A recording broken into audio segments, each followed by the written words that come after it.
अखिल भारत हिंदू महासभा उत्तर प्रदेश की कार्यकारिणी एवं मंडल अध्यक्षों की बैठक संपन्न। इस अवसर पर प्रदेश अध्यक्ष पीयूष कांत वर्मा और प्रदेश महासचिव अनुपम मिश्रा ने अपने विचार व्यक्त किए।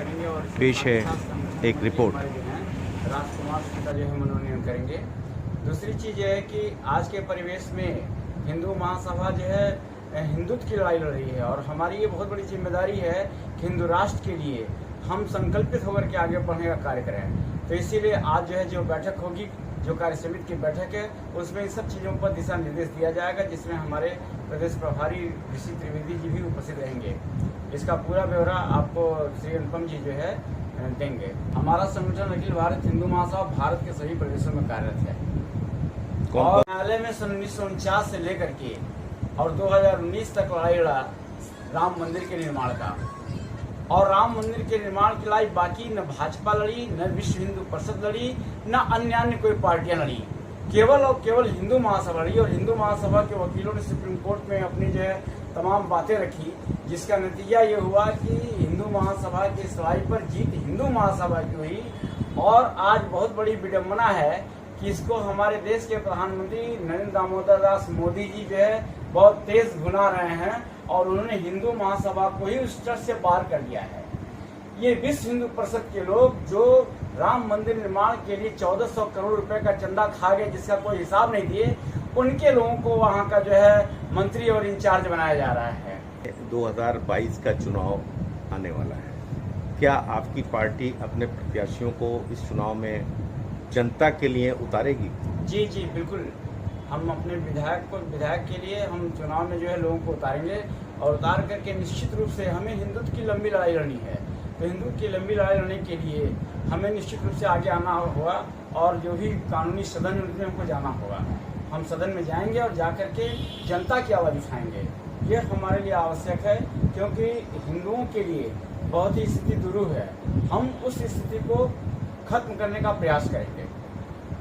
लखनऊ से कौन संभावित जो हैं प्रत्याशी आपके हो सकते हैं 2022 के चुनाव? देखिए, ऐसा है कि हमारे यहाँ कोर कमेटी का गठन आज हो जाएगा और कोर कमेटी के गठन के बाद प्रत्याशियों की जो सूची आएगी, इस पर कोई डिसाइड नहीं किया गया है।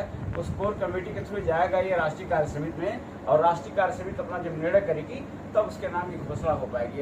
अभी ऐसा नाम बता नहीं पाएंगे। तो इस समय जो हमने मिस्ड कॉल सेवा प्रारंभ किया था उसके थ्रू हमारे पास लगभग 7000 सदस्य जुड़ चुके हैं। अभी और कुछ कहना है?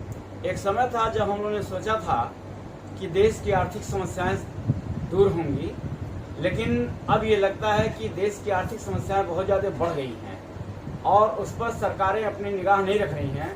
और मैं तो आप लोगों से निवेदन करूंगा कि इन चीज़ों को आप लोग जो है जनता की आवाज़ बन करके लोगों के सामने लाने का प्रयास करें, क्योंकि जनसंख्या नियंत्रण, हिंदुत्व, राम मंदिर विशाल निर्माण और साथ ही साथ किसान आयोग, क्योंकि हम किसानों के दिए हुए अनाज को तो खाते हैं लेकिन वही सबसे त्रस्त हैं, वही सबसे ज़्यादा परेशान हैं। उनका जो दाम होना चाहिए उचित वो उनको मिल नहीं पाता है।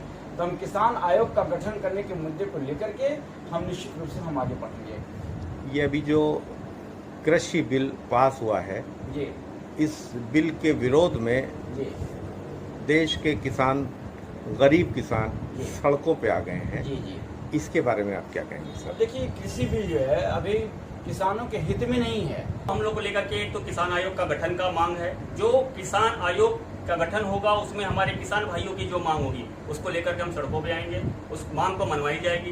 दूसरा है कि जो बिजली है, बिजली की दर सामान्य की जाए। कभी 7 रुपए हो जाती है, कभी 8 रुपए हो जाती है। मन की बात जो है ना, वो मन की बात अब मन की बात रही नहीं है। मन की बात जो है वो एक अधिकार की बात हो गई है। और पेट्रोल डीजल के दाम पूरे देश में कहीं भी देखिए उसके रेट जो हैं आसमान को छू रहे हैं। बाकी देशों में, बाकी राज्यों में, बाहर की बात करें तो वहाँ पे एक प्लेटफॉर्म है उनका कि इससे ज़्यादा ऊपर नहीं जाएगा या यहाँ तक रहेगा, उसके बाद वो सरकार देखती है उसकी। लेकिन हमारी तरफ इस पर कोई रोकथाम नहीं है। ये सब चीज़ें हम करेंगे। हम अपने आप को मजबूत कर रहे हैं। हमने हिंदू महासभा ने कभी राजनीति की, हमेशा हिंदुत्व का कार्य किया, कभी भी मैदान में आने की सोची नहीं। कि हम मैदान में आए, हम राजनीति करें, हम सांसद बने, हमारे विधायक हों। हमने हमेशा हिंदुत्व की बात की, जिसने हिंदुत्व की बात की है हमने उनका सपोर्ट कर दिया। लेकिन अब और नहीं, अब वो जो सांस है वो थम चुकी है और अब हम मैदान में हैं और हमारे 1-2 पदाधिकारी नहीं आएंगे। इस बार विधायकी के चुनाव में 75 के 75 जिलों से हमारे विधायक उतरेंगे और हमारे कैंडिडेट आएंगे और चुनाव लड़ेंगे। का मापदंड रखेंगे कैसे? 50 साल या उनके कार्य करने की शैली या फिर घूस का नतीजा कि जो उनका अधिकारी होगा उसको पैसे टेबल के नीचे से पैसे जाएंगे और वो उसका मापदंड सही कर देगा। इसका सबसे पहले तो हमारे जो सांसद महोदय हैं या फिर हमारे जो विधायक महोदय हैं, क्या वो 50 एंड अबव जा करके वो इस देश को कुछ कर पा रहे हैं? पहले उनको निकालना शुरू किया जाए, इस देश को पहले उसको निकाले। हमारे सारी देश से मांग है कि अगर किसी भी सरकारी कर्मचारी को 35 साल 40 साल की एज में आकर के वो नौकरी पाता है और 50 साल में उसको निष्कासित करने की धमकी दी जाती है, तो सबसे पहले सांसद और विधायक को निकाल के बाहर किया जाए।